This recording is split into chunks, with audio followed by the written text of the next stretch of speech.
All right. Hey, good morning, everyone, and welcome. And thanks for taking the time to join live. I hope it's been a great week and the markets haven't been too stressful. So I'm going to jump right into this today, and let me outline what we're going to try to do. I want to frame up this week the 35,000 foot view of what we think is happening in wheat, and then redirect our focus to corn after that. And I want to look at it from two perspectives because on one hand, I really want to outline what the bullish case is for corn, but I think we need to really start focusing on what could happen that will break this market. You know, anytime all of the analysts and everybody starts to focus on the same storylines, and as the news becomes known, we have to be asking ourselves, what's next? What is coming? What is coming our way that could derail this thing? And so we've spent a lot of time this week trying to unpack that. And I believe that the answer to the bearish case is in corn. And I think that there's a couple of things that could happen that really could knock us off our rocker. Now, there's a lot of what ifs, and I don't think it's close to happening yet, but I do see where things could fall apart. So the first thing we want to do is kind of frame up this 35,000 foot view of what's happening in wheat and corn. Okay, so what I've got pulled up in front of you is the 21-22 world wheat supply and use uh, table directly from the USDA out of their February report. So as the report comes out today at 11 o'clock, these are the numbers that the trade's going to start to look at, okay? And I want to frame this up for you so that you can understand exactly what it is that we're dealing with. The numbers that are important are in these two columns here at the end.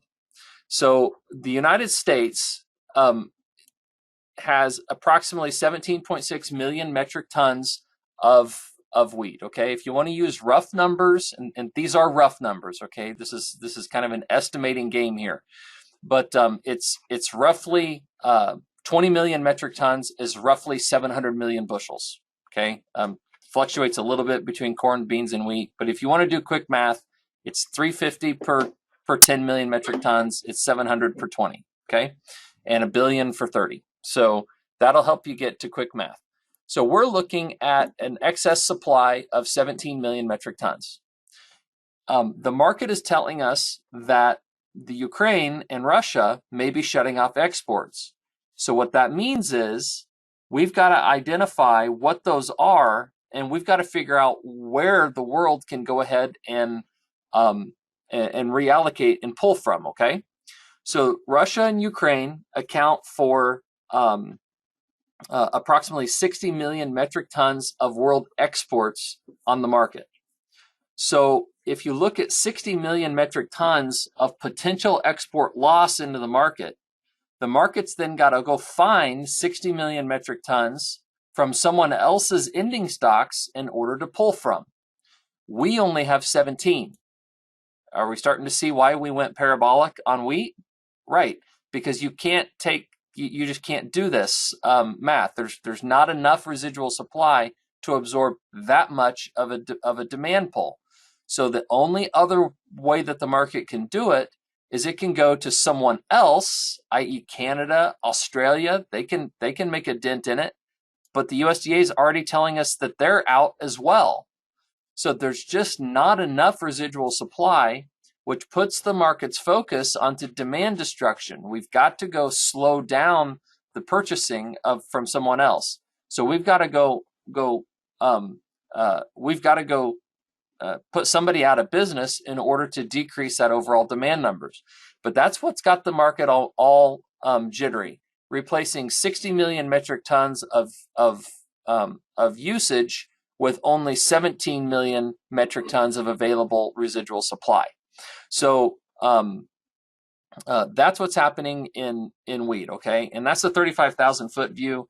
Next week, I'm hoping that to have a little bit more clarity and a special guest to talk about the cash markets here in Kansas specifically, and how we're absorbing that information, and what's happening in the cash market for us. So next week we'll get a little bit more granular and talk about more local stuff.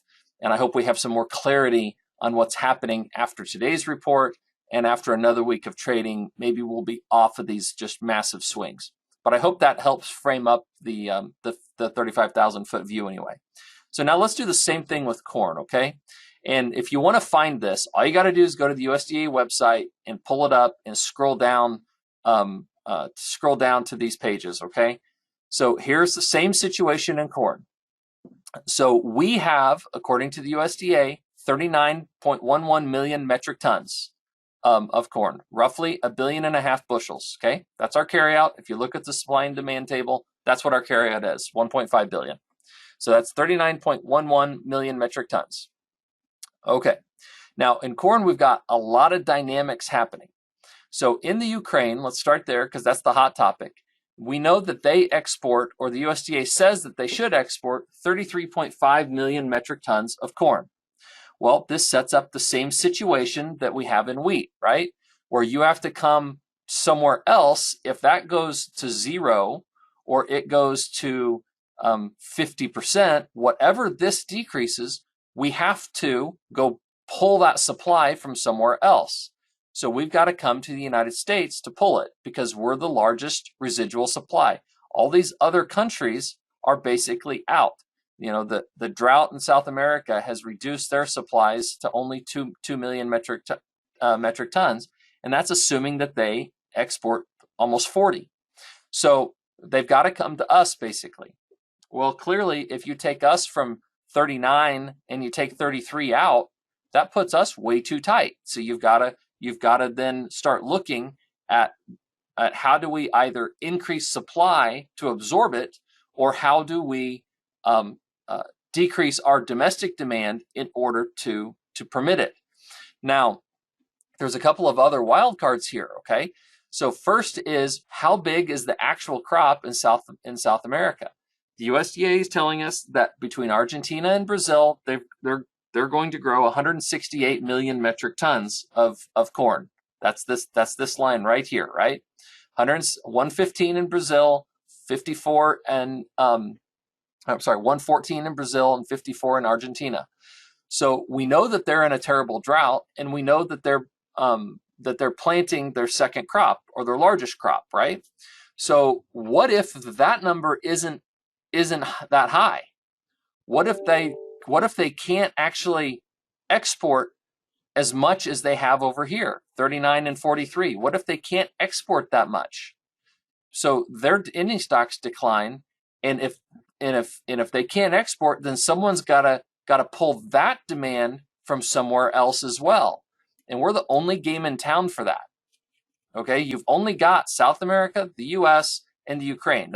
That's your three exporting regions. So our market's got to absorb not only the war, but it's already wrestling and struggling with the concept of Brazil and Argentina. Now, I think where corn could get really explosively bullish is if we have hot and dry weather forecasts here, and South America has hot and dry weather forecasts.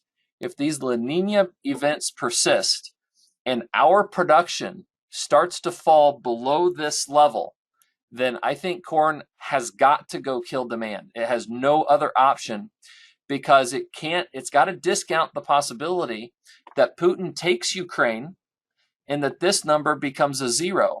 Now, I'm not talking about the Ukrainian farmers being unable to plant their crop. They're going to plant their crop. I don't think that's a question. But the question is will Putin permit the exports? And you're seeing the news chatter back and forth, right? We say we're not going to buy oil from Russia. Russia says, well, I'm not going to export anything, including fertilizer. I'm just going to sit on everything. Well, if he does that, he could potentially either delay or completely forbid this 33 million metric tons from coming to the market. And if we don't grow it because we get hot and dry, or South America actually flops and can't meet its demand, then you've got a major corn problem. And if those things materialize, I think if any one of those things materialize, hot and dry or Ukraine, if both happen, I don't know where corn goes, but it's going to go insane, because as we've gotten into these higher price levels, we're actually starting to see this margin expansion occur again. It's baffling to me that in soybeans, the crush margin has widened to $2 a bushel as we knock on the door of all-time highs.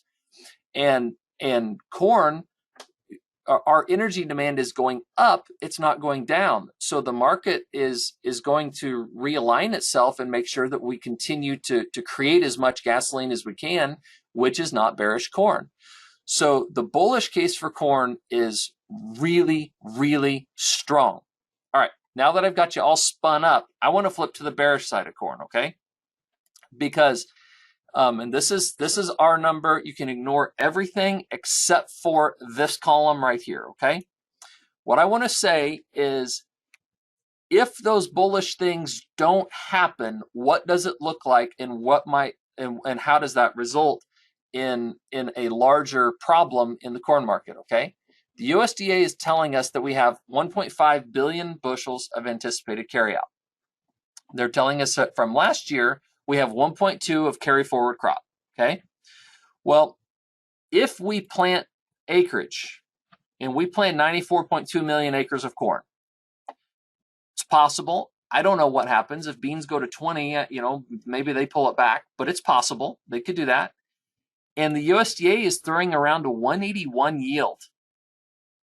If we hit that yield, which would be an all-time record, and if corn goes and rations some sort of demand, and we take off just 250 million bushels of demand because of, I don't know, decreased exports, increased supply out of South America. Let's say South America doesn't grow 168. Let's say they grow 180, right? Let's say that they just increase their crop by about 7% because they plant tons of double crop safrinha acres, and they plant in the dust, and then their bins bust because the weather pattern flips. And they actually have more available supply to absorb some of this shortage that we're talking about. And then what if we have an increase in yield of just 3.25% above trend, and we're at 181? And in the meantime, between now and June, we've gone high enough, or gasoline breaks, and we actually slow down a little bit of demand. And I'm only talking 250 million bushels. 250 million out of 14.9 billion bushels of demand. What if we just kill 250 million of it? Well, guys, that puts us to a 2 billion bushel carryout this year. So our fortunes could shift so radically fast that we've got to be shifting our mindset to hedging, because we've been long, we've been saying it since 2020. We got to be in, we got to be in, we got to be in, and we want to be defensive, but we want to be fearfully aggressive, right? Well, we want to be fearfully aggressive here too, and we want to be realistic that the bullish catalyst could really propel us. And I don't even know what the ceiling could be if those things develop. Okay, I don't want to undershoot that at all, and I lean towards that side of things. But this is the bearish case. It's a 3.75% yield increase here. It's about a 6-7% yield or acreage increase in South America, a reversion to normal weather, and a short-term price spike that actually shuts down a little bit of demand. Not very much, but a little. And we end up with a big problem in corn. So I think in the next 6 to 8 weeks, we're going to get some opportunities, and I think that we've got to be ready to jump and take them. So that's the bearish case. I know I'm hammering that to death, but I really want us to be thinking about it. Now let's look at our charts and see what they look like. Okay, I've got 6 minutes here. We're going to fly through these because a lot of the chart stuff we're looking at is kind of muted because the volatility has been so wide the indicators are lagging. They're slow to respond, so you can't get great readings on them. So you kind of just gotta sit back and stay big picture here, okay? So what do we have in soybeans? This is the May soybean contract. What do we have? Yesterday was a big engulfing bullish bar. We broke above the short-term resistance. Consolidation favors continuation. We broke above it. We've now retreated and we're testing it. We'll see what happens. Certainly, it looks to me like the 1760 number and probably all-time highs are coming in soybeans. And you know, they've been a little slow to respond because they're not the issue, right? We're not talking about having to reroute supply issues down there or around soybeans. But on the other hand, we've rallied like crazy into the South American harvest because they don't have the supply that they hoped that they would have either. So the soybean story is unfolding, but it's in a backseat to corn and wheat at the moment. All right, so let's look at wheat. Let's look at the monthly chart of wheat first. Here we are. We said last week, if we break these two intermediate highs that were set in 2011 and 12, that we should have basically a straight shot to the all-time highs. And certainly we've gotten close. You know, yeah, yesterday's weakness to this morning's weakness, you know, take it for what it is. That's the entire pullback that we have. We haven't even taken out half of the bar that that we're currently trading. So completely permissible, completely allowable, and not bearish in any way, shape, or form, given the rapidity and the extreme situation that we're dealing with in wheat that we just went through, right? Weekly chart, same thing. Working a little hook reversal. It's Wednesday. I wouldn't worry about that too much. Even if it posts it, wheat has a tendency to post these hook reversals and then move forward. I do think it's prudent in wheat to offload risk. The cash markets are wild, so I try to stay in HTAs if you can find someone that will take it. Options are overwhelmingly expensive, so I think you've got to sell some cash or just sit and wait, and we'll find a better opportunity when the markets settle down a little bit. And last but not least, let's look at corn. Where is my? There's my May corn. All right. Last but not least, May corn. You can kind of see a similar a consolidation pattern forming that was kind of like soybeans. We've been banging around this 730 to 780 range here. We've got a little bit of overbought condition, but there's no divergences on this chart whatsoever. Consolidation favors continuation. You got to look higher in corn until these other major macro issues are resolved. I think that the downside is limited until we get something more concrete and more fully developed on the weather side. If we look at a longer term chart, weekly, you know, look what we're doing. We've broken up out of our cloud. We've come straight to the peak. We've backed off of it just a little bit.